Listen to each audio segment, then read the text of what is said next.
అన్నదాత అన్నదాత మీ అన్నదాత చెమటోడ్చి ఆహారాన్నందించే రైతన్నా అనునిత్యం నీ కండదండగా నిలిచే నేస్తం ఎవరన్నా అన్నదాత అన్నదాత మీ అన్నదాత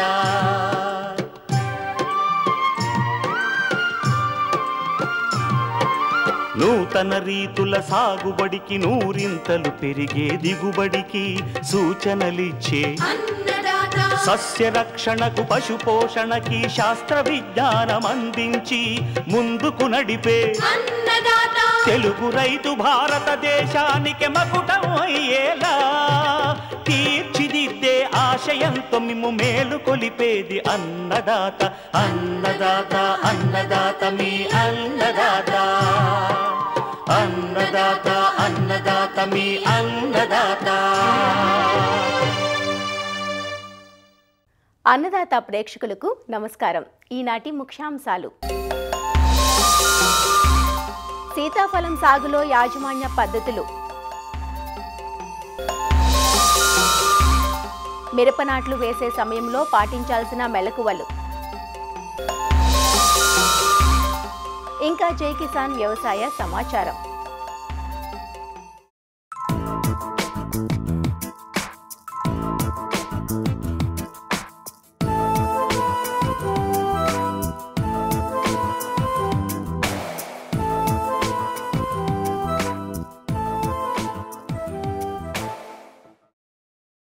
ఆకర్షణీయమైన ఆకారంతో రుచిలో మధురంగా ఉండే పండు సీతాఫలం. అధిక చక్కెర శాతమున్న సీతాఫలం అంటే అందరికీ మక్కువే.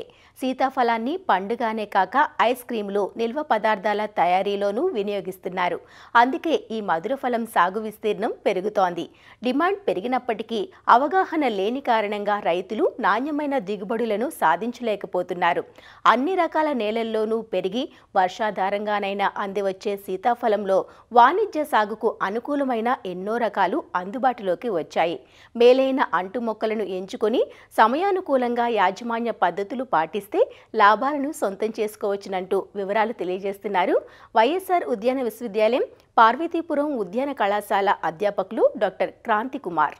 ఏదైతే ఈ సీతాఫలం ఉష్ణమండల పంట అండి. సో ఉష్ణమండల పంట కనుక కంపల్సరీగా రైతులు గుర్తుపెట్టుకోవాల్సిన విషయం ఏంటంటే ఇది ఉష్ణమండల ప్రాంతంలోనూ మాత్రమే పండించుకోవాల్సి ఉంటుందండి. ఇది సాధారణంగా అన్ని రకాలైనటువంటి నేలలో కూడా పెరుగుతుంది. కాకపోతే ఏంటంటే ఉదజని సూచిక తప్పనిసరిగా 5.5 నుండి 7.5 ఉండేటువంటి నేలల్లో అయితే బాగా పెరుగుతుంది. కాకపోతే ఇది క్షార చౌడు నేలల్లో అయితే సరిగ్గా పెరగదు. అధిక వర్షపాతాన్ని మరియు బెట్టు ప్రాంతాల్లో కూడా తట్టుకొని పెరుగుతుందండి. ఇప్పుడు మనకి మార్కెట్లో నర్సరీలో కానీ చాలా రకాలు దొరుకుతూ ఉంటాయి. కాకపోతే రైతులు ముఖ్యంగా గుర్తుపెట్టుకోవాల్సిన విషయం ఏంటంటే మీరు ఎంచుకున్న రకం ఆ ప్రాంతానికి అనువైందా కాదా, సరైన దిగుబడిని ఇస్తుందా లేదా విషయాన్ని గుర్తుపెట్టుకొని రకాలను ఎన్నుకోవాలండి. ముఖ్యంగా అయితే మన ఆంధ్రప్రదేశ్లో అయితే బాలానగర్ కానీ లేకుంటే తిరుపతి 1 కానీ మనకి ఐహెచ్ఆర్ బెంగళూరు వాళ్ళు చేసినటువంటి అర్కా సహన్ అనే రకం కూడా ఉంది. ఇదేంటంటే ఇది హైబ్రిడ్ అండి. సో ఇది కాకపోతే ఏంటంటే ఈ రైతులు గుర్తుపెట్టుకోవాల్సిన విషయం ఏంటంటే ఈ రకాన్ని ఎన్నుకునేటప్పుడు కంపల్సరీగా రైతులు ఈ ఫలదీకరణం అనేది స్వయంగా చేయవలసి ఉంటుందండి. పాలినేషన్ ప్రాబ్లం ఉంది కనుక రైతులు ఈ విషయాన్ని గుర్తుపెట్టుకోవాలి. కాకపోతే ఇది సుమారుగా ఈ మంచి తీయదనం కలిగి ఉండి కాయలు కూడా చాలా నునుపుగా ఉంటాయి. సుమారుగా 300 గ్రాములు బరువు కలిగి ఒక చెట్టు వచ్చి సీజన్కి 55 నుంచి 80 కాయల వరకు రావడానికి అవకాశం ఉంటుంది. ఇవే కాకుండా ఆస్ట్రేలియా నుంచి వచ్చినటువంటి ఐలాండ్ జామ్ కానీ పింక్స్ మమ్మూత్ కానీ ఈ రకాలు కూడా అందుబాటులో ఉన్నాయండి. సో రైతులు మొక్కలు నర్సరీ నుంచి తీసుకొచ్చిన తర్వాత మొక్కలు నాటుకునేటప్పుడు కంపల్సరీగా 2 అడుగులు పొడవు వెడల్పు లోతుగలిగినటువంటి గుంతలు తీసుకొని ఆ గుంతలు తీసిన తర్వాత పై మట్టికి 20 కేజీల పశువుల ఎరువును, 1 కేజీ సింగిల్ సూపర్ ఫాస్ఫేట్ను, 2% కలిగినటువంటి ఫాలిడన్లు 100 గ్రాములు కలిపి మొక్కలు అనేది నాటుకోవాలి. ఈ అంటు మొక్కలు నాటేటప్పుడు ఈ ఏదైతే అంటు జాయింట్ ఏదైతే ఉంటుందో అది కంపల్సరీగా 10 నుంచి 20 సెంటీమీటర్ల నేల నుంచి ఎత్తులో ఉండేటట్టు జాగ్రత్తలు తీసుకోవాలండి. ఈ మొక్కకి 5 మీటర్లు ఎడం ఉండేలాగా నాటుకున్నట్లయితే ఎకరానికి మనకి సుమారుగా 160 మొక్కల వరకు పట్టడానికి అవకాశం ఉంటుంది. ఈ ఇనిషియల్ స్టేజ్లోనే 2 అడుగులు కింద నుంచి కూడా ఎటువంటి కొమ్మలైన నరుకున్నట్లయితే మనకి మంచి షేప్ అనేది రావడానికి అవకాశం ఉంటుంది. ఎరువుల యాజమాన్యం చూసుకున్నట్లయితే సాధారణంగా ఈ 4 సంవత్సరాలు పైబడినటువంటి ప్రతి చెట్టుకు కూడా పాదులు చేసుకొని 20 కేజీలైనటువంటి బాగా చివికిన పశువుల ఎరువును, 500 గ్రాముల యూరియాను, 200 గ్రాముల మ్యూరేట్ ఆఫ్ పొటాష్‌ను, 700 గ్రాముల సింగిల్ సూపర్ ఫాస్ఫేట్‌ను వేసుకోవాలండి. సాధారణంగా ఈ ఎరువులేసేటప్పుడు నేల తేమగా ఉండేలా చూసుకోవాలి. ఈ చెప్పినటువంటి ఎరువులను సంవత్సరానికి 2 దఫాలు అనగా జూన్, జూలై మరియు సెప్టెంబర్, అక్టోబర్ ఈ సమయాల్లో వేసుకోవాల్సి ఉంటుందండి. నీటి యాజమాన్యం చూసుకున్నట్లయితే కంపల్సరీగా రైతులు ఎర్లీ స్టేజ్‌లో ఉన్నటువంటి మొక్కలకు 2, 3 రోజులకి నీరనేది ఇవ్వాల్సి ఉంటుందండి. పెరిగిన మొక్కలకైతే మాత్రం సుమారు 4-7 రోజులకు ఒకసారి నీటి తడులను ఇచ్చుకోవాలి. ముఖ్యంగా పూత మరియు ఈ కాయ దశల్లో మాత్రం కంపల్సరీగా నీటి ఎద్దడి లేకుండా రైతులు గుర్తుపెట్టుకోవాలి. సాధారణంగా రైతులు ఎక్కువగా ఫేస్ చేస్తున్న ప్రాబ్లమ్ ఏంటంటే అండి, ఈ పిండి నెల్లనేది జనరల్‌గా మనం చూస్తా ఉంటాం. కాకపోతే దీనివల్ల ఈ పండు యొక్క నాణ్యతకి ఎటువంటి ఇష్యూ ఉండదు గానీ, కాకపోతే మార్కెట్‌లో సరైన రేటు ఉండదు. మనం తినడానికి గూడా ఇబ్బందిగా ఉంటుంది. సో, దీన్ని కంట్రోల్ చేసుకోవడానికి సెప్టెంబర్, అక్టోబర్, నవంబర్ ఆ మాసాల్లో ఏం జేయాలంటే పాదులు చేసేసుకొని ఫాలిడాల్ మందులను గూడా చల్లినట్లయితే మనం దీన్ని కంట్రోల్ చేసుకోవచ్చు. అంతేకాకుండా రైతులు 400 గేజ్ కలిగినటువంటి పాలిథిన్, లో డెన్సిటీ పాలిథిన్‌ని లేదా దాన్ని మనం ఆల్కథీన్ అంటాము. ఇటువంటి షీట్‌లను మనం ఒక అడుగు ఎత్తులో మనం మొక్క చుట్టూ కట్టినట్లయితే ఏవైతే ఈ మీలీ బగ్స్ అనేవి చెట్టు పైకి ఎక్కకుండా కంట్రోల్ చేయడానికి అవకాశం ఉంటుందన్నమాట. రైతులు ఇంకో విషయం గుర్తుపెట్టుకోవాల్సిన విషయం ఏంటంటే ఈ పక్వానికి వచ్చిన కాయల మీద మాత్రం ఎటువంటి కెమికల్స్‌ని స్ప్రే చేయకుండా ఉండాలండి. సో, ఈ విధంగా అవలంబించినట్లయితే పద్ధతులను మనం ఈ మీలీ బగ్‌ని కంట్రోల్ చేసుకోవడానికి అవకాశం ఉంటుంది. అంతేకాకుండా ముఖ్యంగా రైతులు ఎక్కువగా అబ్జర్వ్ చేస్తున్న ఇంకో విషయం ఏంటంటే రాతి కాయలండి. ఇది ఒక ఫిజియోలాజికల్ డిసార్డర్. ఈ కాయలు ఎందుకంటే ఫామ్ అవుతాయంటే మనకి సరైన మేలైన యాజమాన్య పద్ధతులు అవలంబించుకోకపోవడం. ముఖ్యంగా పోషక యాజమాన్యం అండి. సరైన ఎరువులు ఇవ్వకపోయినా, నీటి ఎద్దడి కలిగినా గూడా ఇటువంటి రాతి కాయలనేవి ఏర్పడతాయి. ఈ కాయలు ఏం చేస్తాయంటే మొక్క పైనే ఉండి గ్రో అవ్వక నల్లగా మాడిపోతా ఉంటాయండి. సో, ఈ విధంగా రైతులు దిగుబడి అనేది తగ్గిపోతా ఉంటుంది. సో, ఈ విధమైనటువంటి యాజమాన్య పద్ధతులు సరైన సమయంలో, సరైన మోతాదులో రైతులు పాటించినట్లయితే మంచి దిగుబడి రావడానికి అవకాశం ఉంటుంది.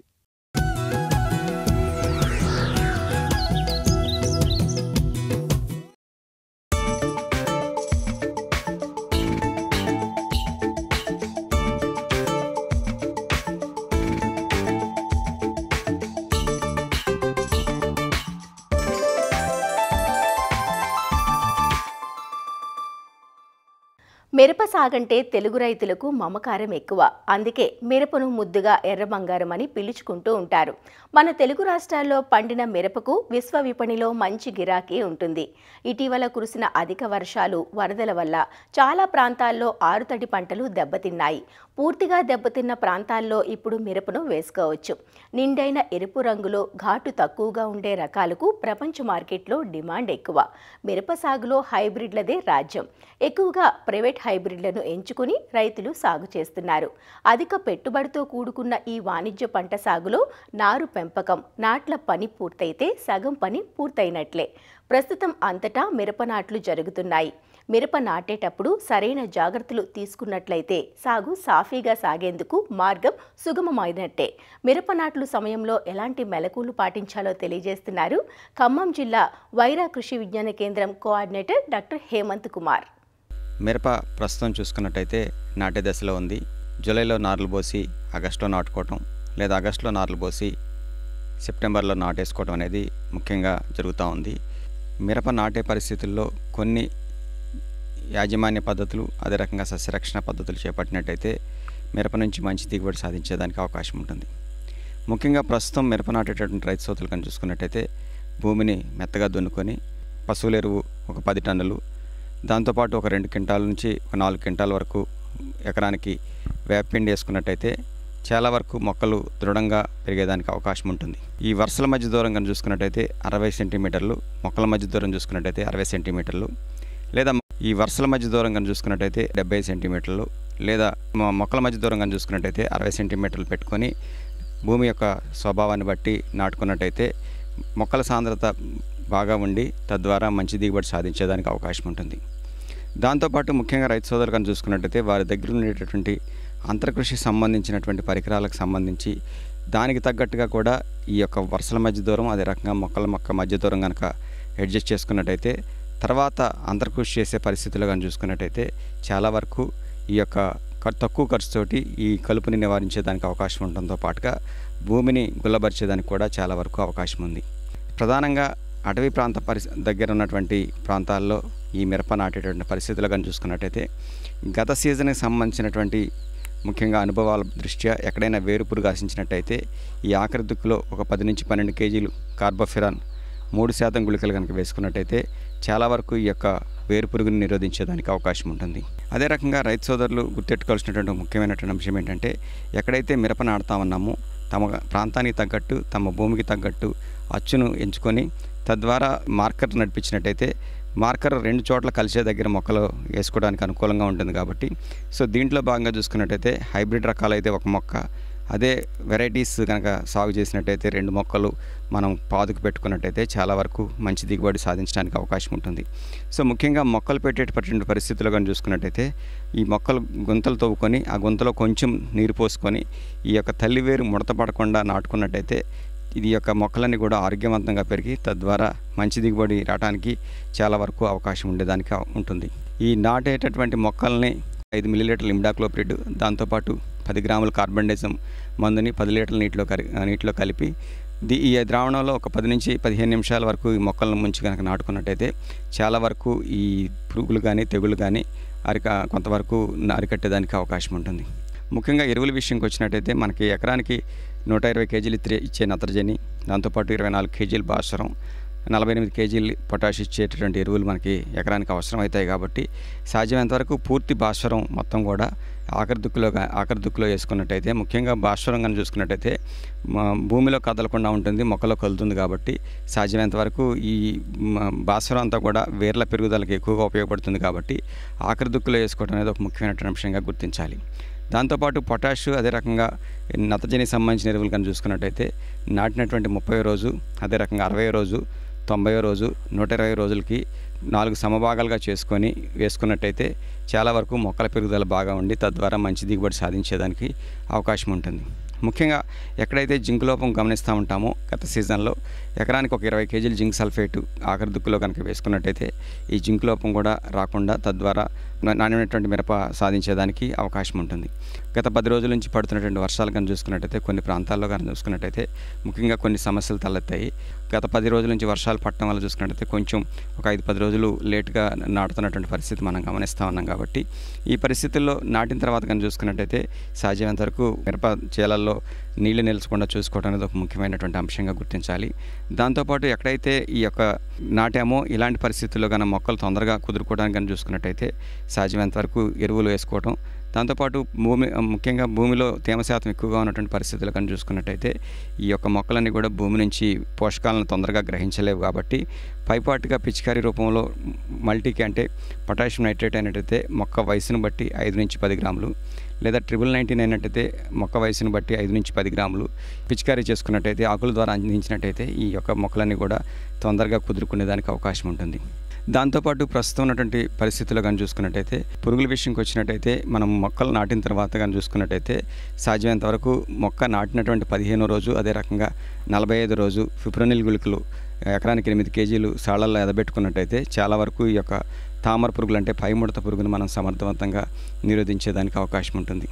ఒకవేళ తామర పురుగు యొక్క ఉధృతి ఇంకా ఉన్నటువంటి పరిస్థితుల్లో కనుక చూసుకున్నట్టయితే ఫిప్రోనిల్ అయినట్టయితే 2 మిల్లీలీటర్లు, లేదా డైఫెన్థైరాన్ అయినట్టయితే 1.25 గ్రాములు, లేదా సయాంట్రినిప్రోల్ అయినట్టయితే 1.2 మిల్లీలీటర్లు, లేదా స్పైనోసాడ్ అయినట్టయితే 0.25 మిల్లీలీటర్లు లీటర్ నీటికి కలిపి కనుక పిచికారీ చేసుకున్నట్టయితే ఈ యొక్క పైముడతని సమర్థవంతంగా అరికట్టేదానికి అవకాశం ఉంటుంది. ఎప్పుడైతే తామర పురుగుల యొక్క ఉధృతిని మనం గమనించుకుంటూ తామర పురుగులను అరికట్టామో తలమాడు వైరస్ని కూడా చాలా వరకు నిరోధించేదానికి అవకాశం ఉంటుంది కాబట్టి ముఖ్యంగా తామర పురుగుల యొక్క ఉధృతిని గమనించుకుంటూ నివారణ చర్యలు చేపట్టాలి. అదే రకంగా కొన్ని పరిస్థితుల్లో కానీ చూసుకున్నట్టయితే ముఖ్యంగా మిరప నాటిన దగ్గర నుంచి ఆఖరి కోత వరకు మనం చూసుకున్నట్టయితే ఈ కింది ముడత అంటే ముఖ్యంగా తెల్లనల్లి అనేది కూడా సమస్యగా ఉండేదానికి అవకాశం ఉంటుంది కాబట్టి ఎక్కడైతే తెల్లనల్లి ఆశించిందో ఆకులన్నీ కూడా అడుగు ముడుచుకుంటాయి కాబట్టి ఈ ముడుచుకున్నటువంటి ఆకులు తెల్లనల్లి ద్వారా వచ్చిందని గుర్తించి దీనికి కనుక చూసుకున్నట్టయితే ప్రాపర్ గైట్ అయినట్టయితే 2.5 మిల్లీలీటర్లు, లేదా మిల్బిమెక్టిన్ అయినట్టయితే 0.65 మిల్లీలీటర్లు, లేదా క్లోరాపెన్ ఫైర్ అయినట్టయితే 2 మిల్లీలీటర్లు, లేదా డైఫెన్థైరాన్ అంటే 1.25 గ్రాములు లీటర్ నీటికి కలిపి కనుక పిచికారీ చేసుకున్నట్టయితే చాలా వరకు దీని ఉధృతి తగ్గేదానికి అవకాశం ఉంటుంది.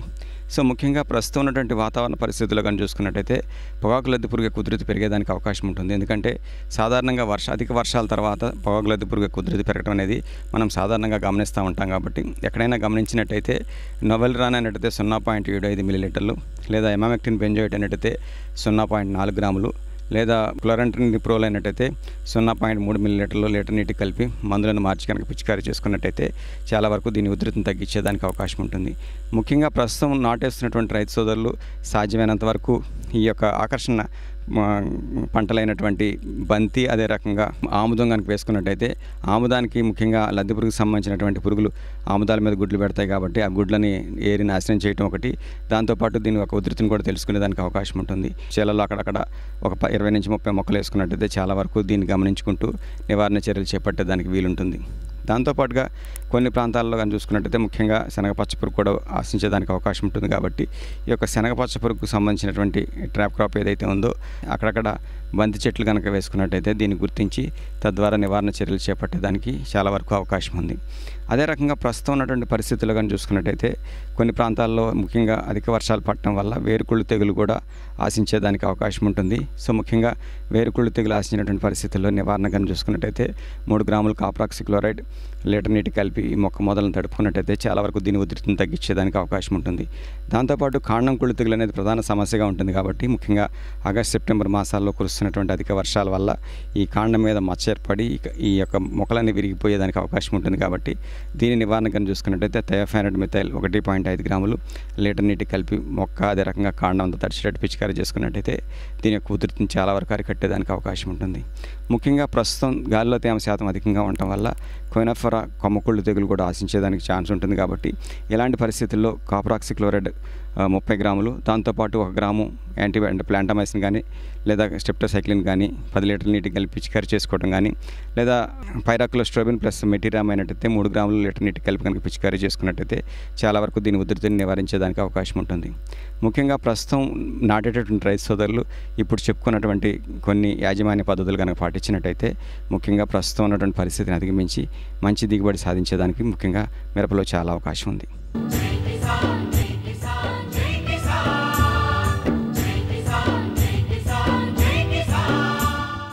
వ్యవసాయ సమాచారం ఇప్పుడు జై కిసాన్లో చూద్దాం. మితిమీరిన రసాయనాల వాడకంతో సాగు క్షేత్రాలు నిస్సారమవుతున్నాయి. రసాయనాల అవశేషాలు పంట ఉత్పత్తుల్లో మిగిలిపోయి మానవాళికి హానికరంగా మారుతున్నాయి. దీనికి తోడు సకాలంలో ఎరువులు దొరక్క రైతులు రోడ్డెక్కుతున్న పరిస్థితి తెలుగు రాష్ట్రాల్లో సర్వసాధారణంగా మారిపోయింది.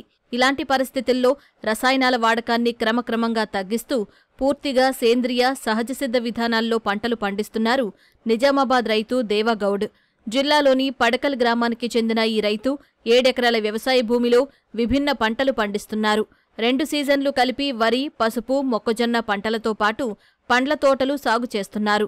సాగు ఆరంభంలో రసాయనాలను వినియోగించిన అధికారుల సూచనలతో సహజ విధానాలను ఆచరిస్తున్నానని, ఎరువులకు పెట్టే పెట్టుబడులు దాదాపు తగ్గించుకున్నట్లు రైతు తన అనుభవాలను తెలియజేస్తున్నారు. నేను నా చిన్ననాటి నుంచి వ్యవసాయం చేస్తున్నా. కెమికల్ వ్యవసాయం చేసుకుంటూ వచ్చిన ఈ ఆడికి కెమికల్ నుంచి ప్రాబ్లం కాబట్టి సైంటిస్టులు వ్యవసాయ శాస్త్రవేత్తలు చెప్పబట్టి ఇట్లా ఆర్గానిక్గా పోవాలంటని ఏకదం ఒకటేసారి ఆర్గానిక్గా పోతే పంట దిగుబడి తగ్గుతుంది. కాబట్టి దాన్ని అంచెలంచెలుగా ఆర్గానిక్ చేసుకోవాలనుకుంటే ఒక్కటే మెథడ్ అది. వ్యవసాయ భూములు వేసవిలా ఖాళీగా ఉంటాయి.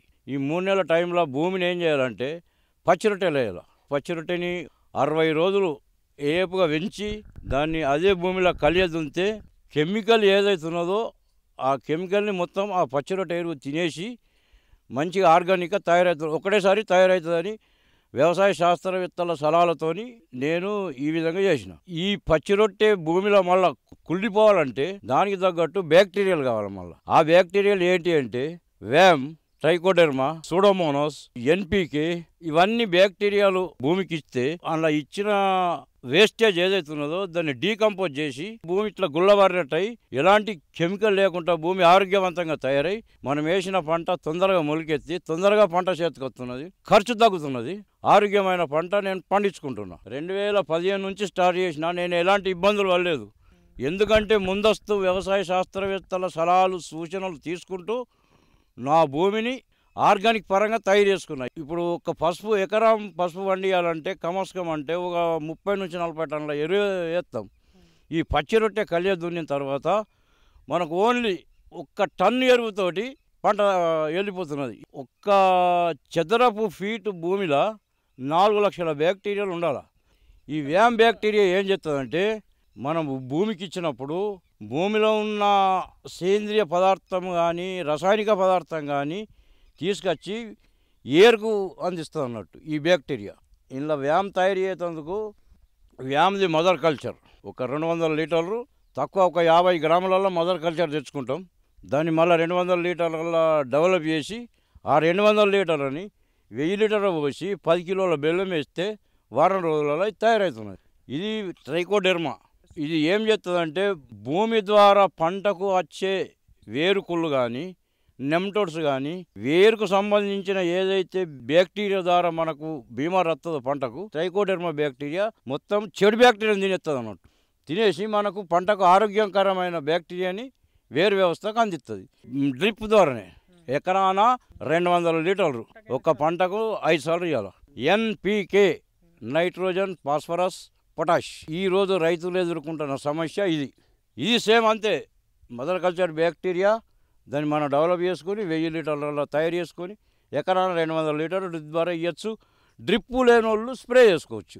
ఖర్చు ఏం లేదు, ఇంతే. ఇక పోసినప్పుడల్లా మనం 500 బెల్లం ఒక పంటకు ఒక ఎకరానికి ఎంత ఖర్చు వస్తుందంటే 4 సార్లు ఇచ్చినా కానీ 2000 రూపాయలు. ఇంతకుముందు భూములలో తాకతుండే మేము మంచి ఎరువు వేసినాం. అప్పుడు ఈ బ్యాక్టీరియా పంట పండించినాయి. యాడికి రసాయనాలు వచ్చినా కానీ బ్యాక్టీరియా సంగతి తెలియలే. తర్వాత వ్యవసాయ శాస్త్రవేత్తల సలహాల ప్రకారం అప్పుడు తెలుసుకొని ఇక్కడ ఈ ఆన్లైన్లో లెంక్కొని ఈ బ్యాక్టీరియాలు తెప్పించుకున్నాను నేను. దిగుబడి మంచిగా మామూలుగానే ఏం తక్కువ లేదు నాకు దిగుబడి. వేలు పెట్టి మైక్రోన్యూట్రిషన్ కొనుకొచ్చుకుంటున్నాం. మైక్రోన్యూట్రిన్ అంటే సూక్ష్మ పోషక పదార్థాల లోపాన్ని సరిపెట్టుకున్నందుకు అవి తెచ్చుకుంటున్నాం. ఆ కంపెనీలో ఏం తయారు చేస్తున్నాయి ఏం కథ నీకు తెలియదు నాకు తెలియదు. నేను స్వయంగా తయారు చేసుకున్న మైక్రోన్యూట్రిన్ ఎట్లా అంటే 5 కిలోల ఆహార ధాన్యాలు, 5 కిలోల నూనె ధాన్యాలు, 5 కిలోల పప్పు ధాన్యాలు ఇవి కలిసి 2 కిలోలు అంటే 30 కిలోలు అవుతుంది మొత్తం. దాన్ని పౌడర్ చేసి 200 లీటర్ల ఇంత ఏదో 1 కిలో బూడిది, 1 కిలో తౌడు, ఈ జింకు లోపాన్ని సరిపెట్టుకో జింకుకు, తర్వాత ఐరన్ లోపంకు ఐరన్ పదార్థాలు ఏంటంటే మా దగ్గర కల్టివేటర్ ఈ పాయింట్లు ఉన్నాయి అలా వాడేసిన. ఏది కాపర్ గిలాస్ వేసేసిన. ఇవన్నీ కలిసి ఒక 200 లీటర్ డ్రమ్ములో నింపి ఒక 180 లీటర్ల వేస్ట్ డీకంపోజర్ పోసి 15 రోజులు దింపుతా పోతే అది ఫస్ట్ క్లాస్ మైక్రోన్యూట్రిన్. ఈ బ్యాక్టీరియాలు మనం ఇవన్నీ సొంతం తయారు చేసుకుంటే రసాయనాలు పెట్టిన ఖర్చులల్లో 25% కూడా కాదు. ఇప్పటి రోజులలో రోజు పేపర్ చూసితే ఏమున్నది, యూరియా గొడవలు, ఎక్కడ చూసినా లైన్లు, చెప్పుల లైన్లు, రైతుల లైన్లు, ఈ విధంగా నడుస్తున్నది. రైతులు లేచింది తన పొలం కాడ తను పని చేసుకుంటుంటేనే ఈ విధంగా చేసుకుంటుంటే తన పంటను కాపాడుకుంటుంటేనే మంచిగా ఉంటుంది. తన పొలంలోనే డ్రమ్ములను ఏర్పాటు చేసుకుని వ్యామ్, వేస్ట్ డీకంపోజర్ వంటి ద్రావణాలను తయారు చేసి వినియోగిస్తున్నాడు. పంటలకు సూక్ష్మ పోషకాల లోపం రాకుండా సొంతంగా తయారు చేసి వాడుతూ ఆరోగ్యకర దిగుబడులు సాధిస్తున్నానని రైతు చెబుతున్నాడు. రసాయన ఎరువుల కోసం ఆరాటపడకుండా రైతు స్థాయిలోనే సేంద్రియ ఎరువులను తయారు చేసుకుని పంటలకు వినియోగించుకుంటే పెట్టుబడి వ్యయం తగ్గడంతో పాటు భూసారం పెరిగి నాణ్యమైన దిగుబడులు సాధించే అవకాశం ఉంటుందంటూ తన అనుభవం ద్వారా తోటి రైతులకు వివరిస్తున్నాడు. మరిన్ని విభిన్నాంశాలతో రేపటి అన్నదాతలో మళ్ళీ కలుసుకుందాం. నమస్కారం. అన్నదాతలు తమ సందేహాలు, సమస్యలను 18004254085 టోల్ ఫ్రీ నంబర్లో ఉదయం 10 నుంచి 11 గంటల మధ్య పని దినాలలో సంప్రదించగలరు. ఈ కార్యక్రమాన్ని యూట్యూబ్లో www.youtube.com/annadata ETV లింక్ ద్వారా వీక్షించవచ్చు.